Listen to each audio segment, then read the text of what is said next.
자, 이어서 우리는 제 19강입니다. 19강 교재 페이지 206쪽 5번 사업계획 승인 절차입니다.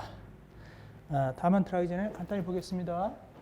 역시 복습문제 2월 25일자 금요일 해설을 포함해서 자료실이 올려져 있습니다. 여러분들이 잘 공부하시면 되겠습니다. 보충 자료 있습니다. 2월 25일자 금요일자 오늘 강의 날짜 보충 자료 있습니다. 이따 볼 때는 보면 되겠습니다. 필요할 때만. 자, 먼저 우리 보충 자료 잠깐 보겠습니다.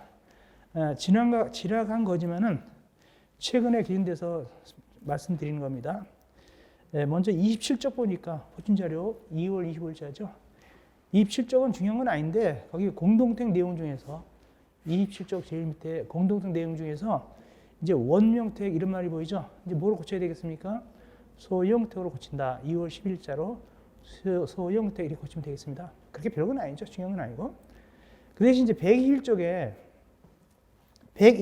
보면은 가로구역 높이 제한에 있어서 괄호 5번 지정 절차 밑에 6번을 집어넣습니다.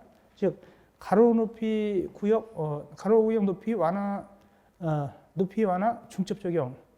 허가권자는 위에 1번, 3번, 4번에서 완화되는 경우가 있거든요.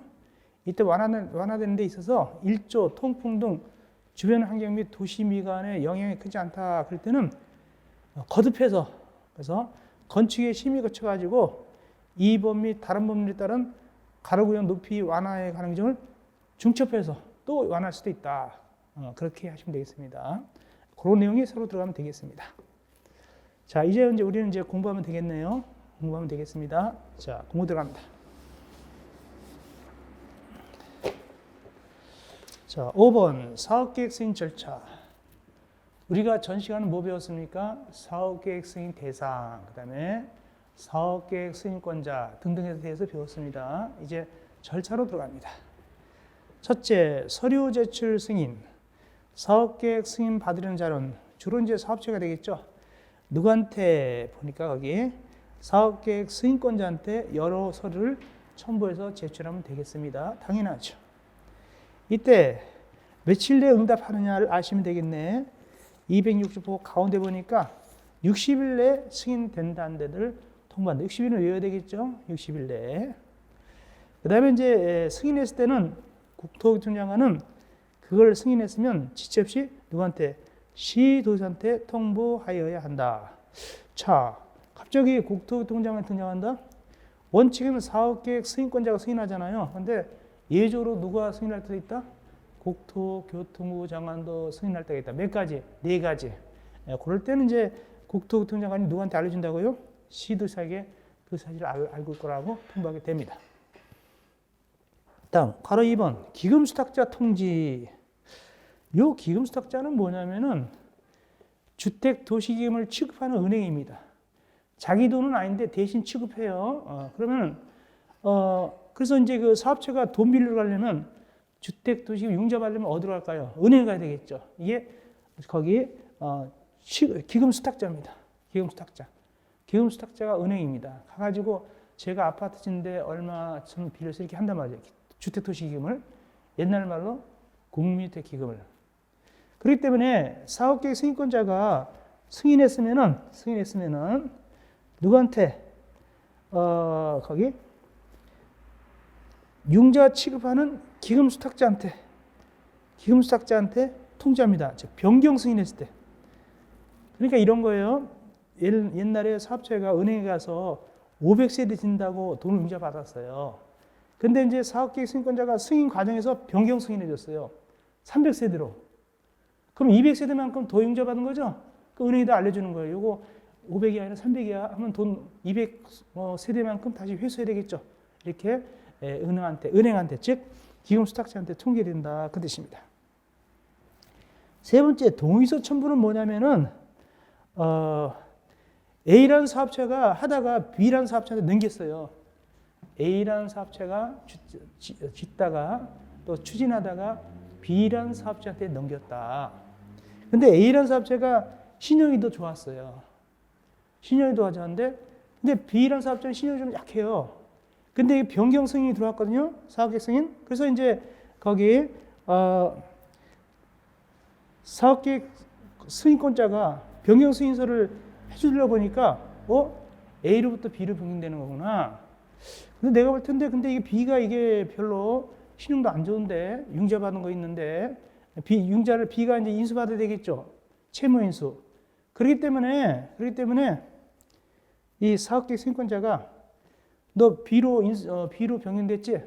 은행 가서 A에서 B로 채무자가 변경해도 된다고 동의서 받아. 동의서 받아요. 그렇지 않으면 잘못하면 어떻게 한다? 부도날 수도 있으니까 그렇게 동의서를 받도록 되어 있습니다. 그러므로 이제 그 A하고 B하고 누구한테 간다? 은행 가가지고 제가 이번에 변경하는데 사업계획 승인권자가 동의서 받아 그래요. 그래야만 변경 승인해 준대요. 이렇게 되는 겁니다. 다음 네 번째 변경. 그래서 15조 1항은 보통 사업계획 승인, 3항은 공구별 사업계획 승인. 하여튼 일반 사업계획 승인이나 공구별 사업계획 승인이나 공구별 사업계획 승인은 공구별로 따로따로 받을 수 있죠. 이럴 때는 변경하려고 그러면 당연히 누구한테 변경 승인 받아야 돼요? 사업계획 승인권자한테 변경 승인 받아야 된다. 그런데 아주 약한 거래. 별것도 아닌 것이다. 국토교통부 운영자는 경미한 사항이다. 이때는 변경 승인 받나 안 받나? 안 받아도 괜찮다. 그런 뜻이 되겠습니다. 그 다음에 올라가서 사업계획의 적합. 그건 별거 없고요. 그다음에 고시. 고시는 간단히 보겠습니다. 사업계획 승인권자는 사업계획 승인했으면 이에 관한 사항을 고시된다. 이때 이제 서류를 갖다가 사본을 갖다가 송부하는데 국토교통장관은 누구한테 송부하느냐? 시장, 군수, 구청장한테. 특별시장, 광시장, 도의사는 누구한테? 관할 시장, 군수, 구청장한테 사업계획 승인서 서류하고 거기에 관계 서류 같은 사본을 갖다가 지체 없이 송부한다, 보내준다. 이 정도 하시면 되겠습니다. 보충 내용은 그냥 참고해 보시면 되겠습니다. 이제 드디어 중요한 거 나왔네요. 반드시 알아야 될 거. 6번 공사 착수죠. 중요하죠. 이런 것들은 잊어버리면 안 돼요. 공사 착수. 첫째, 우리 건축법에 있어서는 건축 허가 받았어요. 몇 년 내 착수하라고 배웠죠? 2년이죠. 예외적으로 공장은 몇 년이죠? 3년이죠. 여기는 건축 허가 대신에 뭘 받게 되는 겁니까? 사업계획 승인을 받게 되죠. 자, 몇 년 내 착수하는 것이 원칙이다? 5년입니다. 근데 그 밑에 동그라미 2번 분할사업계획이 나오죠. 분할사업계획 승인 그거는 뭘까요? 공구겠죠. 공구. 그걸 좀 설명드려야 되겠어요. 보통 몇 년이라고요? 5년 내. 밑에 2번 분할사업계획 승인, 즉 공구할 때는 어떻게 착수를 해야 되겠는가 하는 겁니다. 자, 공구를 한번 그려보겠습니다. 이 단지가 공구가 3개로 나눠서 한다. 1공구, 2공구, 3공구다. 근데 이 공구는 각자 알아서 착수할 수 있게 되겠죠. 각자 알아서 사업계획 받고 착수하고 사용자 받으면 돼요. 그래서 3공구가 먼저 할 수도 있긴 있어요. 그러나 편의상 설명을 쉽게 하기 위해서 1공구 먼저 착수하고 2공구 다음 착수하고 3공구 다음 착수한다. 이렇게 하고 해보겠습니다. 순서상 이렇게 가정하고. 자, 1공구는 사업계획 승인 만남부터 몇 년 내에 착수한다? 5년입니다. 5년. 근데 이제 2공구가 문제예요. 두 번째 하는 놈이. 요거는 앞에 1공구에다가 몇 년 내에 착수하면 된다? 몇 년? 앞에 한 놈부터 꼬리 물게 하는데 2년이에요. 2년. 그 밑에 2년 나옵니다. 2년 나오죠. 꼬리 물게 하는 거 2년이에요. 자, 요거 주의하세요. 근데 주의하세요. 여기까지는 자연스럽잖아요. 그죠? 근데 3공구가 문제예요.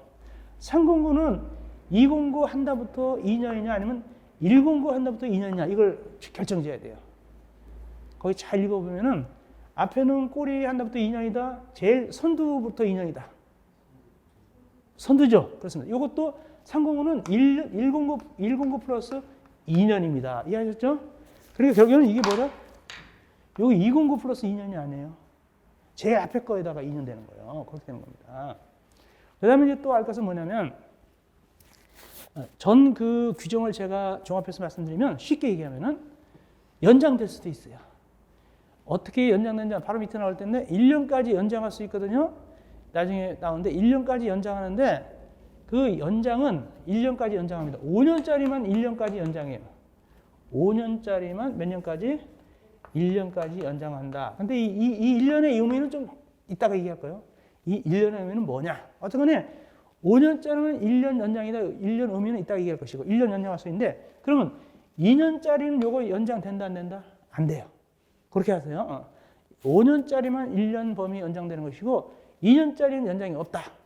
그 다음에 두 번째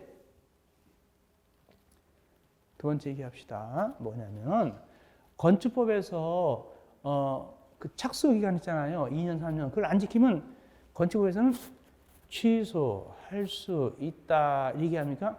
취소하여야 한다. 이렇게 얘기합니까? 굉장히 중요한 거예요. 이거 많이 제가 강조했어요. 중개에서 나오고 우리도 잘 나올 수 있고. 건축에서 기간 안 지켰어요. 이때 건축허를 취소할 수 있다. 아니면 취소하여야 한다. 할 수 있다. 해야 한다. 자, 민주국가니까 자 봅시다. 우리 건축허 착수기간 봅시다. 건축허 착수기간.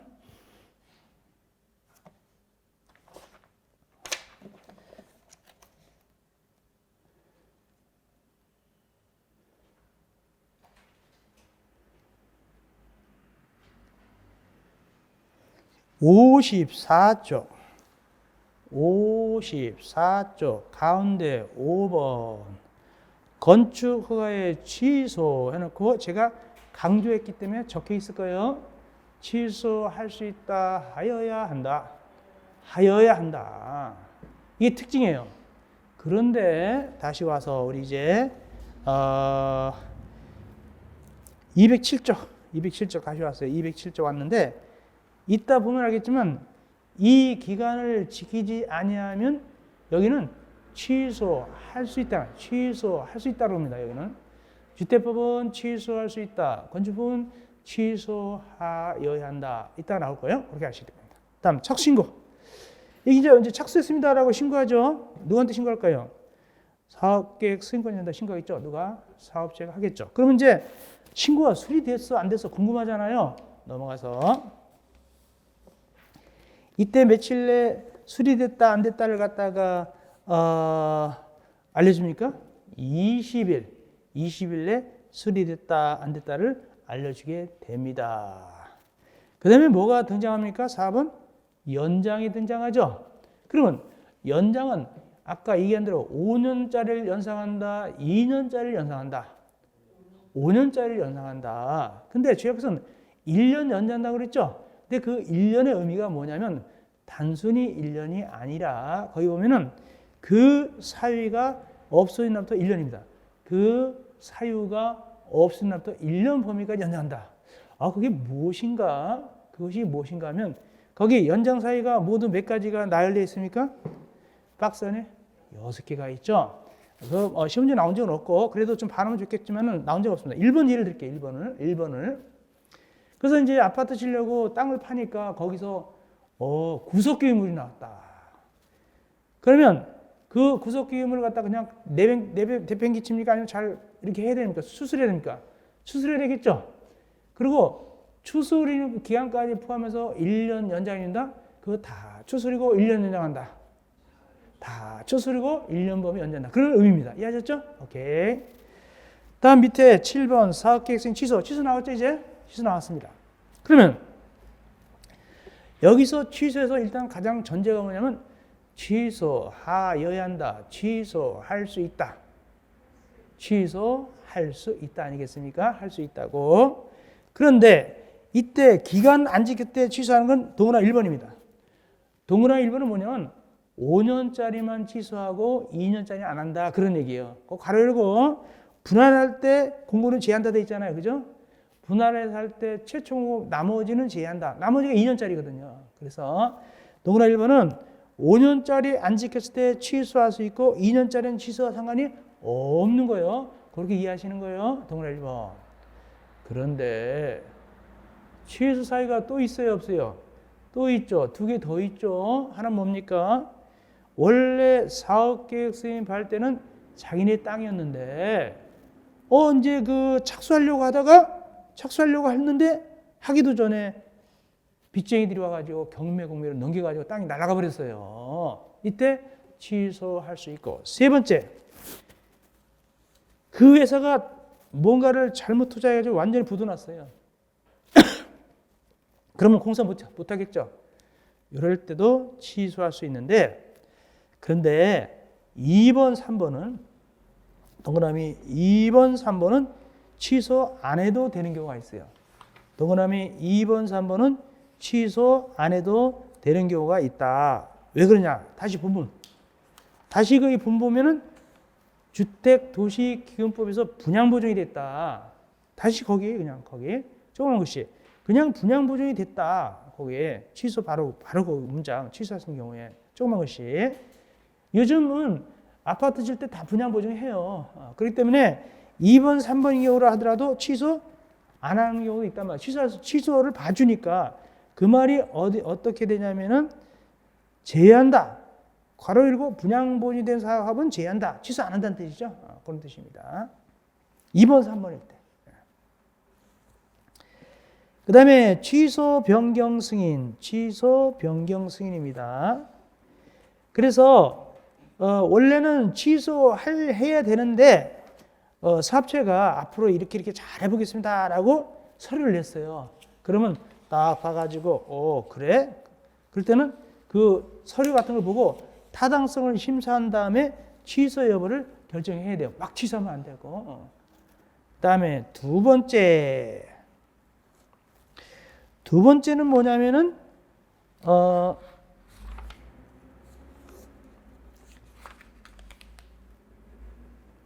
사업계획 승인권자는 시공자 등이 땅을 확보하고 사업체 변경을 해서 사업계획 승인 변경 요청할 때 이제 승인할 수도 있다. 그러니까 시공자 등이 원래는 땅이 없었는데 땅을 제대로 확보 다시 했어요. 그리고 이제 사업체를 변경하는 거예요. 그때는 다시 불씨가 살았단 말이죠. 이때는 완전히 취소하는 것보다는 차라리 업자를 변경해서 승인해 준 게 좋기 때문에 승인할 수 있다. 이렇게 됩니다. 그겁니다. 근데 이 주택법은 왜 이렇게 약간 봐주잖아요. 그죠? 왜 봐주냐 하니까 아파트를 많이 줘야 되니까. 공급이 많아야 되니까. 웬만하면 살려주는 거예요. 그렇습니다. 그렇게 변경 승인해 줄 수도 있습니다. 시공자 등이 땅을 확보하고 업자 변경하면은 변경 승인해 줄 수도 있다. 그런 얘기입니다.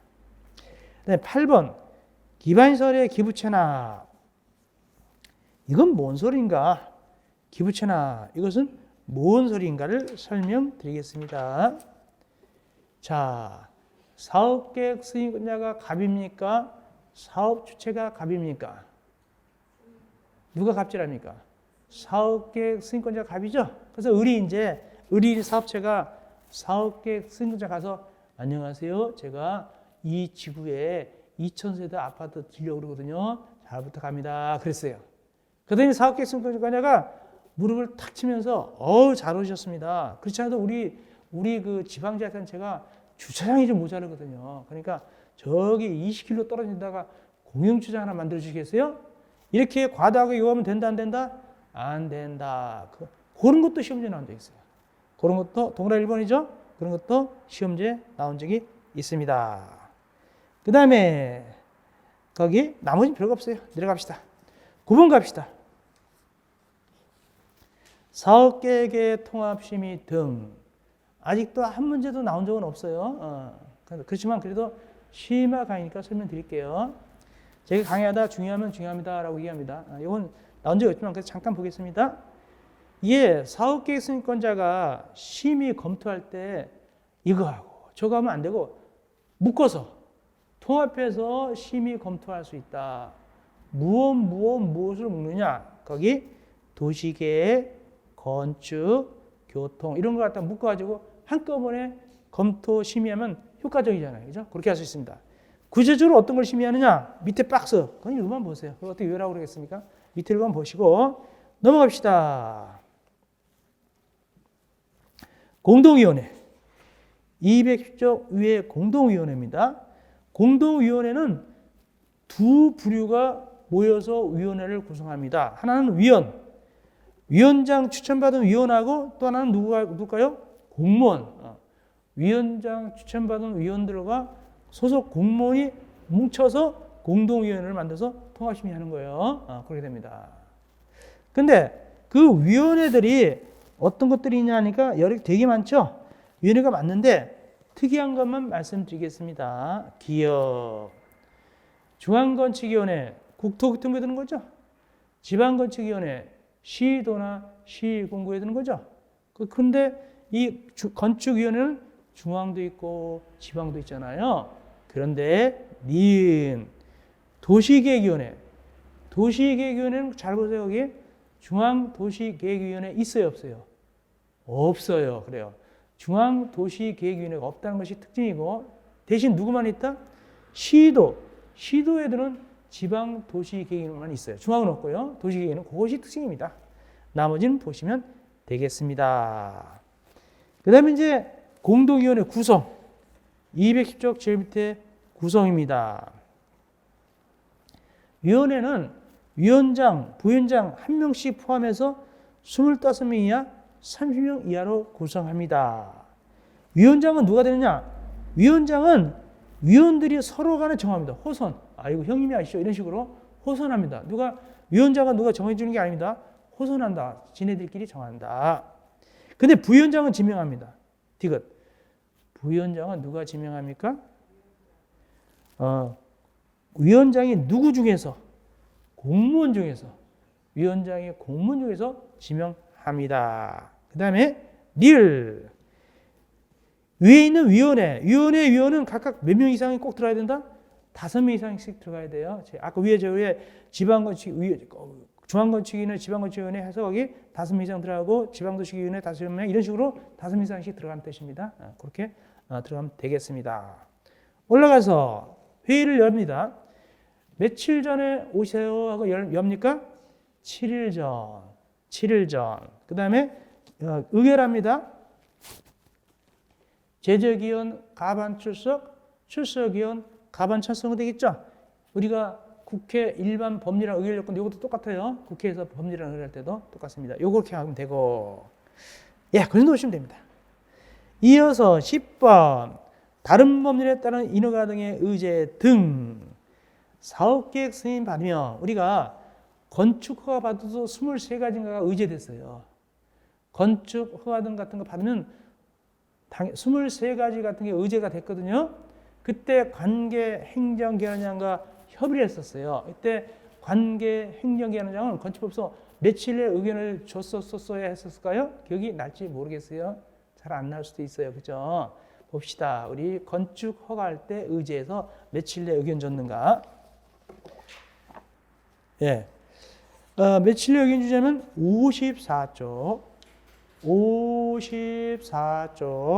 위에 괄호 2번 관계행정기관장과 협의. 바로 위에가 뭐냐면 의제사항이었어요. 23가지 생략해놨는데, 자, 며칠 내에 의견 줘야 됩니까? 15일 내에 의견 줘야 되고, 만약에 의견 안 주면은 협의가 이루어진 걸로 본다. 그랬죠? 같은 이치로 다시 211쪽. 211쪽에서도 역시 몇 가지가 의제되면 원래는 25가지가 의제돼요, 밑에. 근데 생략했어요. 그렇게 중요하지 않기 때문에. 이게 25가지가 의제되는데, 일단은 의제 사항 중에서 1번은 아셔야 돼요. 동그라미 1번은 많지만 25가지 있지만 1번은 아셔야 돼요. 사업계획 승인 받으면 뭐 받은 걸 보는 거예요, 거기 보니까. 건축허가 신고 등 건축허가 등을 받은 걸 보잖아요. 그죠? 1번에. 건축허가, 건축신고 이런 거 받은 거 보죠? 그러니까 맨날 얘기했죠. 사업계획 승인 받으면 건축허가 받는다, 안 받는다? 안 받는다고 그랬잖아요, 우리가. 받은 걸 보니까. 여기 받은 것이 본다는 근거가 1번이에요, 이거. 사업계획 승인 받으면 건축허가, 건축이고, 뭐 이런 거, 가금허가, 신고 이런 거 등 받은 걸 본다. 그런 거 아닙니까? 어쨌든, 이렇게 받은 걸 보기 때문에 굳이 또다시 건축허가 등을 받는다, 안 받는다? 안 받는다. 근데 여기도 이제 이 20몇 가지에 대해서 미리 관계 행정기관이라든가 협의를 해야 돼요. 아까 건축법은 며칠이었죠? 15일. 과연 여기는 며칠일까? 212쪽으로 갑시다. 212쪽 올라가 보니까 거기 며칠 내에 의견을 주라 돼 있어요. 거기 보니까 20일 보이죠? 20일 이내에 의견을 제출하여야 하며 그 기간 내 의견을 제출하지 않으면 협의가 완료된 걸로 한다. 이렇게 되죠. 20일. 좀 다르네. 네. 다음. 동그라미 4번 좀 하세요. 50% 이상의 공미택을 건설하는 사업체가 다른 법률에 따라서 인허가 등 받는 것을 보는 경우는 굳이 또다시 수수료 안 냅니다. 그때 이미 냈기 때문에 거기 보니까 면제한다. 이렇게 보시면 되겠습니다. 이어서 11번 주택건설 사업 등에 의한 임대택의 건설 등 되겠습니다. 이건 중개사, 관리사 한두 문제씩 나온 적 있어요.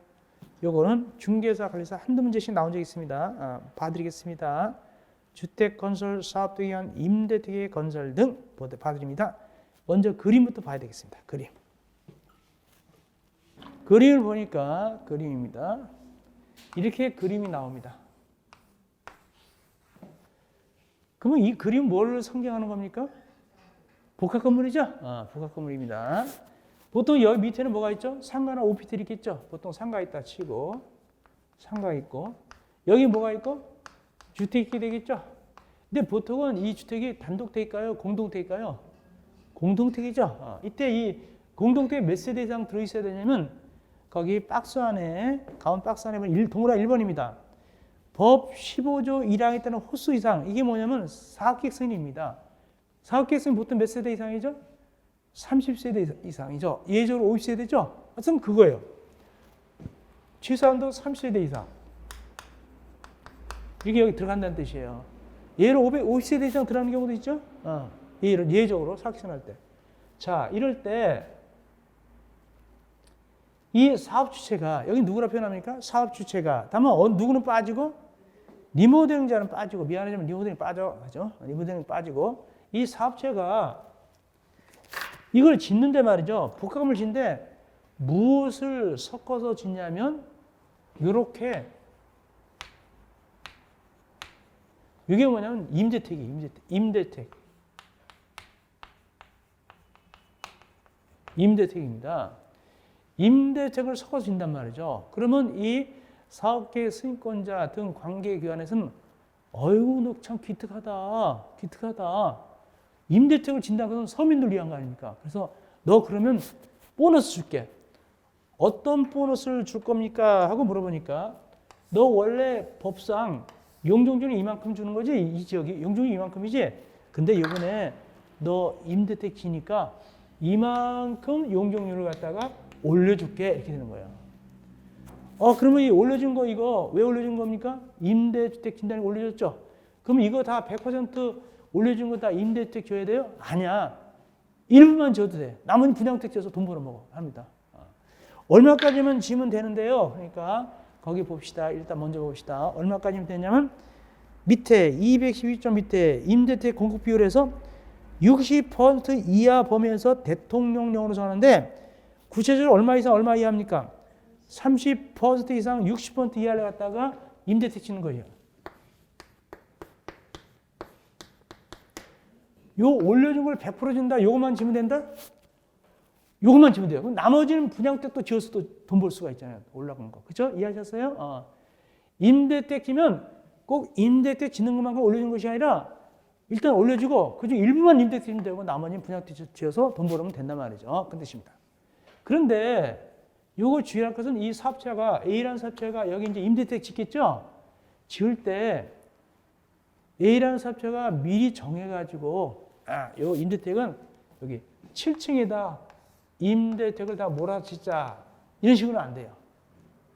그러면 또 나머지 층에서는 야 7층 가서 놀지 말라 이런단 말이죠.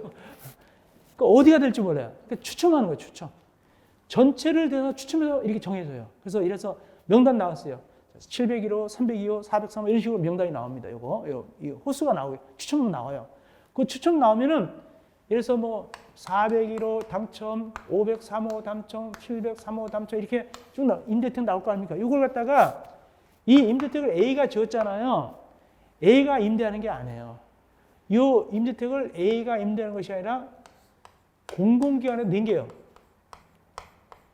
공공기관한테 이 임대택을 넘겨버려요. 팔아요. 이 공공기관을 뭐라 하냐면 여기서는 인수자라고 인수자.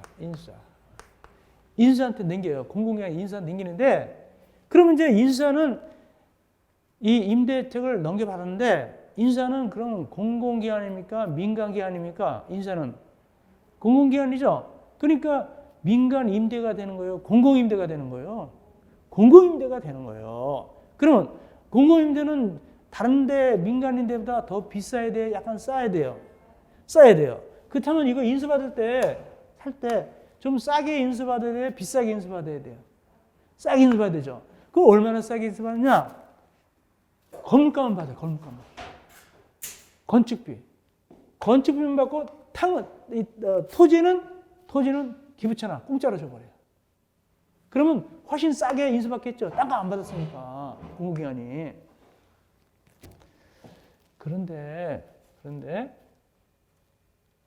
그러면 A는 약간 손해보는 느낌 들잖아요. 건물값은 받고 땅값 안 받으니까. 그러나 괜찮다. 왜? 여기 나머지 분양택지에서 돈 받잖아요. 그죠? 그래서 서로 윈윈. 이런 내용이 되겠습니다. 그러니, 자, 봅시다. 그래서 사업체가 이렇게 질 때는 용적률을 완화시켜준다. 어떻게 질 때? 1번은 30세대 이상 또는 50세대 이상 짓는데 복합 건물이고 2번은 임대택을 짓는다는 뜻이죠. 그렇게 되어 있죠. 그림 그대로입니다. 근데 임대택을 얼마까지 지냐? 올려준 용적률, 완화된 용적률의 60% 이하 범위에서 구체적으로 30% 이상 60% 이하 범위에서 임대택 짓고 나머지는 분양택 짓면 되는데 이 임대택을 누구한테 넘겨준다고요? 이거 갖다가 공공기관, 즉 인수자. 자, 인수자 누굽니까? 보니까 국토교통부 장관, 시도지사, 한국도시택공사, 지방공사죠. 얘한테 인수인계하는 거예요. 그러니까 이제 공공임대가 되는 건데 이 중에서 제일 잘 나가는 친구가 누굽니까? 제일 밑에 보니까 제일 잘 나가는 친구가 누굽니까? 누구예요? 시도의사. 시도의사가 우선적으로 인수할 수 있다. 제일 잘 나가잖아요. 그죠? 그러니까 시도의사가 이걸 제일 우선권이 있어요. 우선. 시도의사. 제일 밑에 시도의사가 우선 인수할 수 있어요. 자, 그 다음에 만약에 이 시도의사가 인수하지 않더라. 그럼 어떡하냐? 올라가서 시도의사가 인수하지 않으면 두 가지 경우에 따라서 국토교통부장한테 인수자 지정해 주세요라고 요청합니다. 누구한테 지정해달라고 요청한다고요? 국토교통부장한테 요청합니다. 첫째, 특별시장, 광역시장, 도의사가 인수하지 않는다. 그때는 시장군수청장이 사업계획 승인 신청 사실을 특별시장, 광역시장, 도의사에게 통보한 후 국토교통부장한테 인수사정을 요청합니다. 누가 시장군수청장이 요청하는 거예요. 근데 특별자치시장, 특별자치도의사가 인수하지 않더라. 그때는 자기가 직접 나 인수하지 않으니까 지정해주세요라고 누구한테? 국토교통부장한테 요청하는 거예요. 요청을 지정 요청합니다. 특강도가 안 할 때는 관할 시장군수청장이 요청하면 되고 특별자치시장, 특별자치도사는 자기가 직접 국토교통부장한테 나 안 하니까 딴 사람 지정해주세요라고 요청합니다. 여기 왜 이렇게 두 개를 나눴냐? 여기 시도의사는 넓은 의미예요. 여기 시도의사는 누구를 포함하는 개념이다? 특별시장, 광역시장, 도의사, 특별자치시장, 특별자치도의사 다 합쳐서 시도의사라고 부르기 때문에 나눠서 얘기한 거예요. 경우에 따라서. 자, 이렇게 인수하 지정 요청받으면 국토교통부장관 며칠 내 인수자를 정합니까? 30일 내에 정해가지고 그 다음에 시도자가 통보하고 시도자는 통보하는 경우는 지체 없이 국토교통부장관이 지정한 인수하고 임대주택의 인수에 관한 협의를 해야 됩니다. 그렇게 하시면 되겠습니다. 자, 가격 싸게 사야 되겠죠. 얼마나 싸냐? 건축비는 공공임대아파트, 공공건설 임대주택의 분양전환 가격 산정 기준을 정하는 건축비다. 이게 우리가 나중에 공공주택 특별법 보면 이게 얼마냐면 감정평가 금액이에요. 감정평가 금액으로 하면 돼요. 건축비도. 그리고 땅값은 그 부속 토지는 뭐라고 되어 있다? 기부채나 공짜로 준단 말이죠. 그 얘기 아까 해드렸죠? 오케이. 나머지 관련 절차. 동그라미 2번 봅시다. 동그라미 2번 절차에서 2번. 그래서 이 임대택을 정할 때 몽땅 7층 이런 식으로 정하지 않고 전체를 해서 추첨해서 정한다고 그랬죠. 그것이 거기 동그라미 2번입니다. 사업체는 공급되는 주택 전부를 대상으로 공개 추첨해가지고 인사에게 공모하는 임대택을 선정하게 되고 결과를 몇 호 알려준단 말이죠. 이해하셨죠? 그렇게 되고 그 다음에 동그라미 3번은 뭐냐면 사업체가 준공기가 받았어요. 자, 이 3번은 그 법조문이 아주 엉성하게 돼 있어요. 이게 법조문 자체가 이게 엉성하게 되기 때문에 논리 안 맞아요. 이게 논리 안 맞습니다. 취지는 알겠어요. 우리가 이렇게 누가 이렇게 A가 얘기하죠. 뭐 맞춤법도 안 맞고 다 하는데 취지는 안단 말이죠. A가 얘가 뭐 사달라는 얘기구나 알 수 있는데 여기도 취지는 알겠어요. 이게 무슨 취지냐면은 자 일단은 A라는 사업체가 이걸 지었잖아요. 이 임대택은 소유권이 누구한테 있죠? 이거는 일단 누구 것이 있는 거예요? 누가 갖고 있는 거예요? A가 갖고 있어요? 공공기관이 갖고 있는 거예요? 이거 처음 지었을 때. 이거 팔려면 일단 등기부터 해야 될 거 아닙니까? 그러니까 누구 거예요? 이게? 처음에는 누구 거예요? A 거로 이게 돼 있잖아요. 등기가 소유권이 돼 있고. 그 다음에 이걸 갖다가 이제 이걸 매매 소유권 이전해야 되겠죠? 누구한테 이전한다? 인수한테 이전해야 될 거 아닙니까? 인수한테. 이때 이전은 우리나라는 어떤 형식으로 하게 되죠? 등기 형식이잖아요. 그죠? 등기해야만이 매매, 일종의 매매니까 이것도 등기해야 효력 발생하잖아요. 그러니까 등기를 해준다면. 자, 그래서 이 사업체가 인수한테 등기를 해줘야 되겠죠? 근데 등기해 주는데 등기를 해줄 때 등기 신청은 누구한테 해야 될까요? 법적으로는 등기소에다가 이거 둘이 공동 신청해서 해야 될 거 아닙니까? 근데 여기 아주 엉성하게 표현되어 있어요. 봅시다. 이렇게 표현되어 있어요. 사업체는 거기 준공기가 받으면 지체 없이 이제 보존 등기 했겠죠. 지체 없이 인사에게 등기를 촉탁 신청해야 된다. 인사한테 이 말은 이런 얘기예요. 인사한테 등기를 넘기는 거를 등기소에다 촉탁 신청한다. 이런 의미예요. 그죠? 그렇게 해석해야 됩니다. 인사는 촉탁 신청받을 권한이 없어요. 인사가 등기 안 해주잖아요. 인사는 이제 인수만 받는 것이고 등기는 등기소에 해야 돼요. 근데 그 의미는 뭐냐면은 등기를 넘겨주라 그 뜻이에요. A가 인수한테 등기 넘겨주라. 등기 넘기는 또 이것도 너무 불명확해요. 소유권 이전 등기 해주라는 뜻입니다. 그래서 그걸 아주 엉성하게 해놨어요. 이걸 어떻게 알 수 있냐? 뒷문장 보면 알 수 있어요. 이 경우 사업체가 안 한다. 등기를 안 할 때는 누가 한다고요? 인사가 등기 촉탁한다? 뭐야 이게 뭐가 어떻게 되는 거예요? 인사한테 하라 놓고 사업체가 안 하면 인사가 등기 촉탁을 신청할 수 있다? 이게 앞뒤가 말이 안 맞잖아요. 그죠? 앞에 문장은 등기 권한자가 인사인 것처럼 보이는데 뒤에 부분 분명히 인사가 등기 촉탁 신청 받는 가 아니에요. 자기가 신청해야 되잖아요. 또 누구한테 해야 되잖아요. 여기 숨겨져 있는 친구가 누굽니까? 등기소 같은 게 숨겨져 있겠죠. 그 뜻입니다. 결국엔 이런 뜻이죠. 임대택을 갖다가 이 사업자가 소유권 보존 등기 했으면 이전 등기를 지시해주란 말이죠. 해주란 말이죠. 근데 만약에 사업체가 제때 안 한다. 그러면 그 인사가 스스로 등기소에다 단독으로도 등기 신청할 수 있다. 그 뜻입니다. 원래 등기 신청은 공동신청주의가 원칙이에요. 근데 예외적으로 단독으로 할 수 있다. 이런 뜻인데 법조문이 아주 엉성하게 돼 있어요. 이 정도 이런 식으로 민법 조문하면 깨져버리죠. 이게 기술적인 일종의 행정법이고 글적인 법이 이 정도 엉성하게 돼 있는 것이죠. 민법이 이런 식으로 돼 있다. 이건 큰일 나죠. 이런 식으로 돼 있으면 큰일 나죠. 자, 그런 뜻입니다. 그 다음에 214쪽 제4 공사 주택의 건설 그야말로 뭐 그렇습니다. 그런 부분이에요. 한마디로 이런 겁니다. 주택을 설계 시공할 때 규정에 맞게 해야 된다, 맞지 않게 해야 된다. 규정에 맞게 해야 된다 그 뜻이고, 그다음에 시공 제한 등 시공자는 자격이 있는 친구가 해야 돼요, 자격이 없는 친구가 해야 돼요. 자격이 있는 친구가 해야 되겠죠. 그래서 보니까 건설사업자로서 대통령이 정하는 자 또는 건설사업자로 등록사업자가 아니면 시공할 수 없다. 당연히 기술자가 해야 되겠죠. 그 뜻입니다. 특별히 방수, 위생, 냉난방 설비공사는 전문 시공업자가 해야 돼요. 전문 시공업자. 그 뜻입니다. 전문 시공업자가 해야 되지 일반적으로 혼자서 다 해보면 안 됩니다. 일반 시공업자 가서 가스도 하고 하면 되겠어요? 큰일 나죠. 나중에 사고 나죠. 그 다음 설계와 시공의 분리. 설계와 시공 분리는 뭐냐면 설계자하고 시공자는 원래 나눠줘야 돼요. 그래야지 공평합니다. 만약에 설계도 하고 시공도 다 한다. 그럼 불법이 개재될 염려가 많아요. 그런데 예외가 있다. 그러나 예외적으로 설계, 시공을 같이 하는 경우도 있다. 공사 클 때. 얼마짜리 대형 공사? 500억 이상. 근데 이 500억은 땅값 포함하지 않고 땅값 빼고 실제 공사비만 500억 이상. 이런 공사는 거기 기술관리상 설계와 시공을 분리해서 할 수 없겠더라. 그럴 때는 함께 발주할 수도 있습니다. 함께 발주할 수도 있습니다. 일괄해서 함께. 그럼 우리 머릿속에 얼마 이상?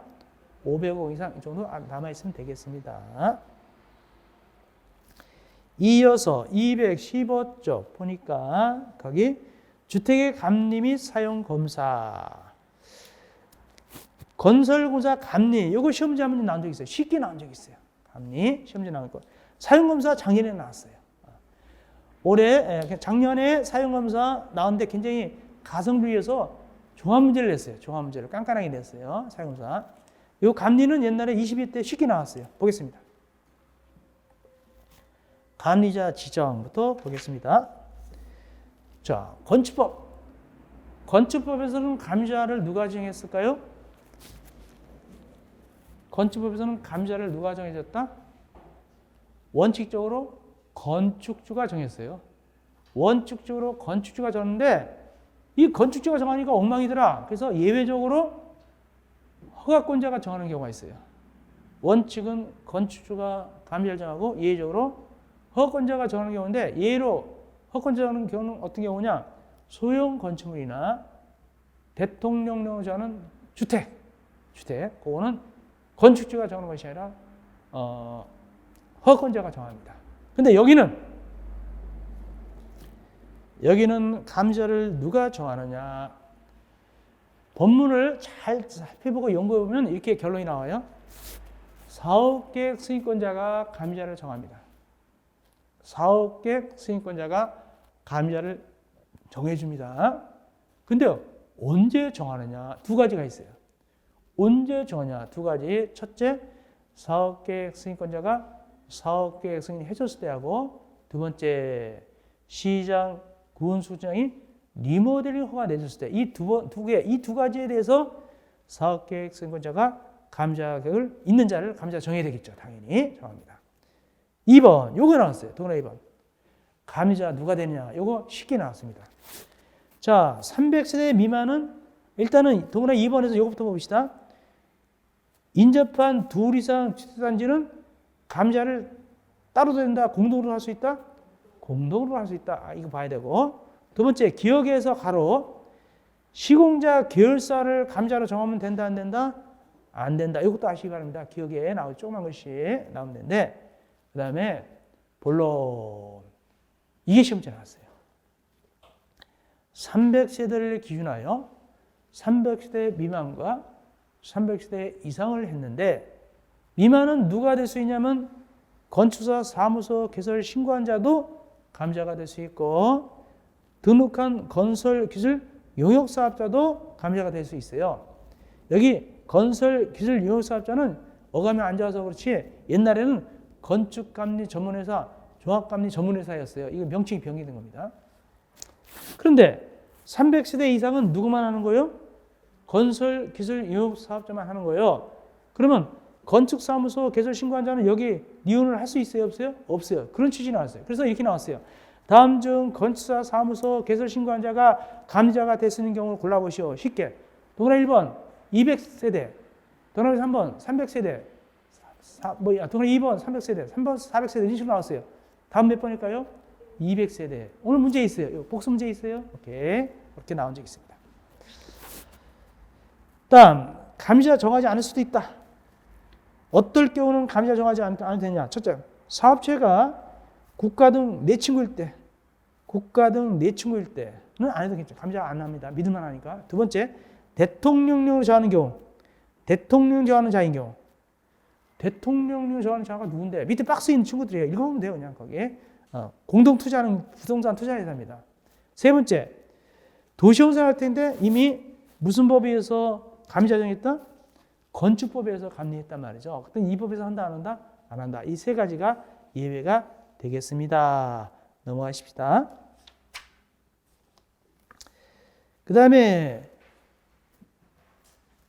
216쪽 제일 5번 보시면 되겠어요. 동그라미 5번. 즉 국토교통부 장관은 뭐를 정해서 보고받을 수 있다? 감리 용역 표준 계약서를 정하여 보고받을 수 있다. 그 다음에 위에 동그라미 4번 별거 아니에요.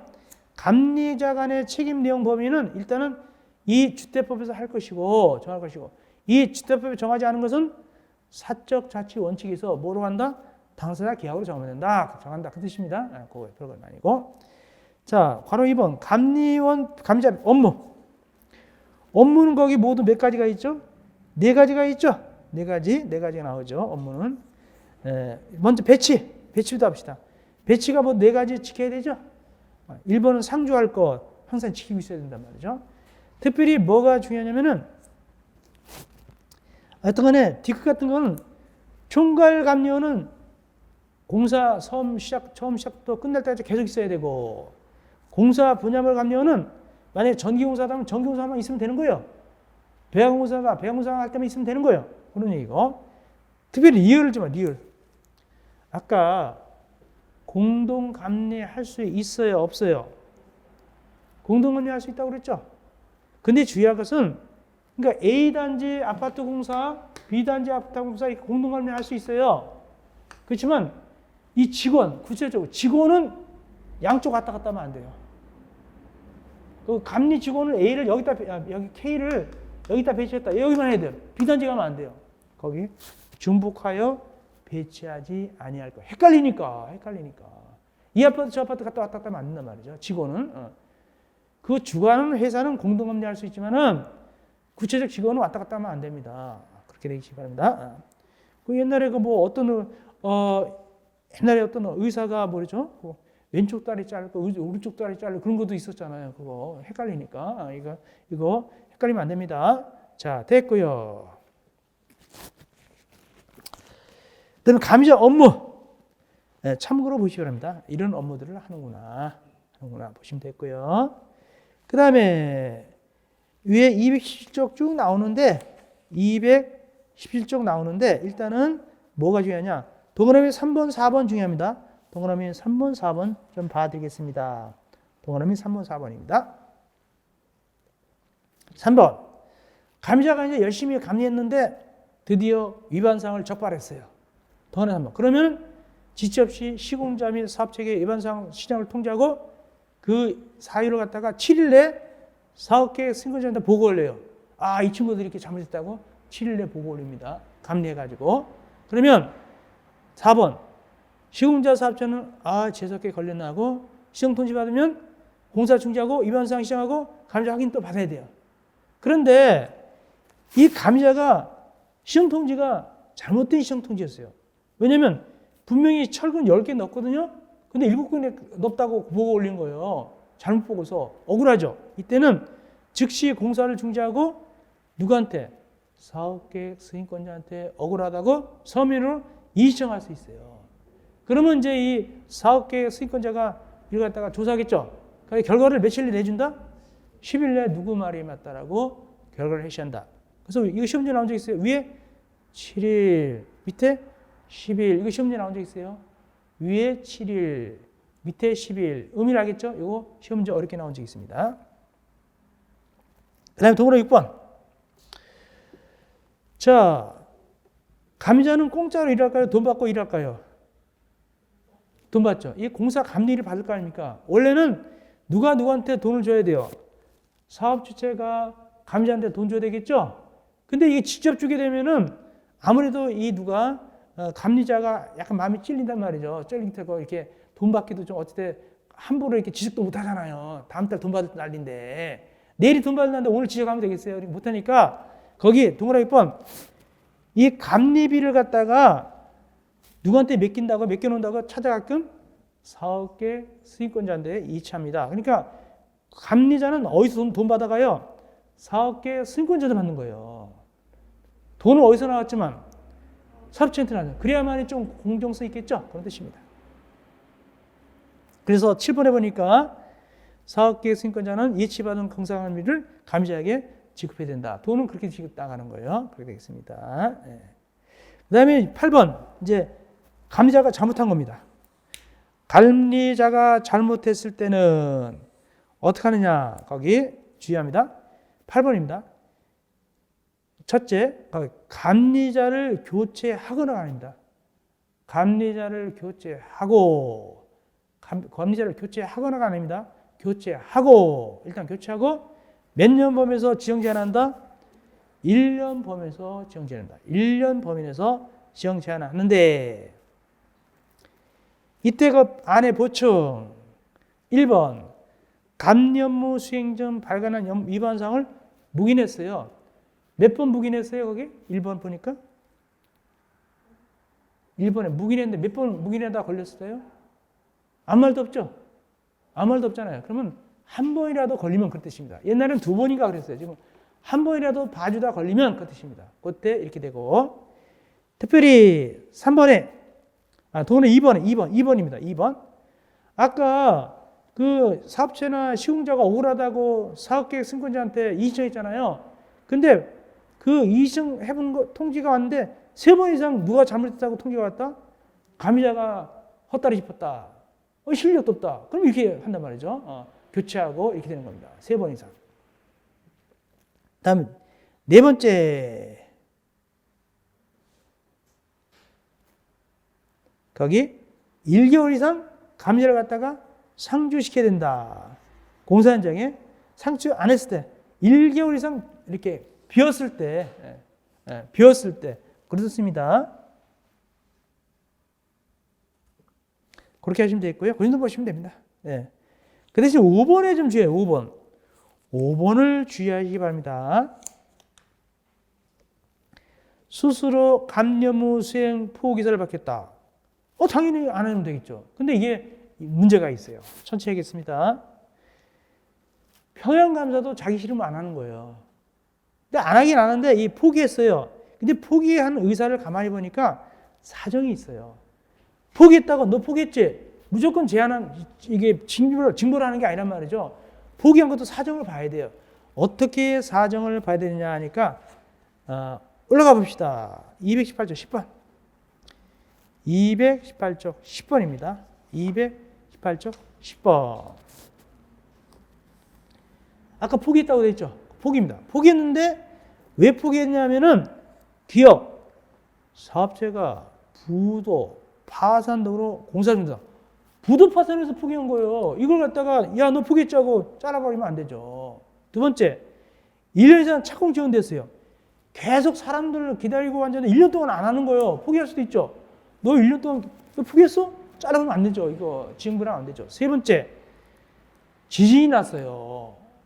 그때 포기할 수도 있죠. 이런 거는 사실상은 책임을 갖다가 감리자한테 물을 수가 없잖아요. 이럴 때는 이렇게 뭐 지정제한 같은 거 이런 벌칙을 하면 된다 안 된다? 안 된다. 그 뜻입니다. 그 다음에 3번 감리자 협부, 감리자 협조. 감리자는 전문적인 거, 전력기술관리법, 정보통신공사법 등등 감리를 업무를 수행하는 자와 서로 협력해서 전문 감리업자와 서로 협력하라는 뜻입니다. 가지고 업무를 수행하여야 한다. 당연하죠. 예, 전문가는 또 전문가 있으니까. 공부하시면 되겠고요. 그 다음에 밑에 4번 갑시다. 건축구조기술 협력. 리모델링 할 때 어느 리모델링이다 거기 보니까 수직 증축형. 수직 증축형은 굉장히 위험하잖아요. 그래서 이 감자가 그 설계를 한 건축구조기술하고 협력을 해야 돼요. 협력을 받아야 돼요. 설계자. 설계했던 거기 건축구조기술사 협력을 받아야 돼요. 이 감자가 전문가니까 전문기술자 협력 받게 되는데, 다만 이 설계한 자가 설계한 구조기술사가 돌아가셨어요. 그러면 어쩔 수 없잖아요. 그때는 이제 다른 건축기술사 협력을 받으면 되겠습니다. 그런 뜻입니다. 건너면 돼요. 네, 됐고. 다음에 219조 위에 가로 5번 부실가림자 수치. 이건 당연한 거 아닙니까? 그냥 읽어보면 되는데, 예를 들어서 사업계획 승인자가 보니까 감리자가 엉망이에요. 그럴 때는 등록 말소, 면허 취소, 자격정지, 영업정지, 그 밖에 필요한 조치를 하도록 요청할 수 있다. 이건 당연한 거 아닙니까? 그렇죠? 감독기관에서 이런 거 등등입니다. 당연한 거니까 읽어보시면 되겠습니다. 자, 이렇게 해서 우리가 감리를 끝냈고 이어서 이제 20강. 20강에서는 사용검사 등 이거 작년에 나왔어요. 나왔는데 골고루 아주 종합적인 걸 냈고 약간 깐깐하게 됐어요. 한 문제를 엉성하게 그냥 막 주지 않고 여기서도 내고 저기서 내고 다 냈습니다. 그래가지고 사용검사 한 문제를 냈는데 깐깐히 나왔습니다. 이거 우리가 제 20강에서 페이지 220쪽 2번 사용검사 등 만나 뵙겠습니다.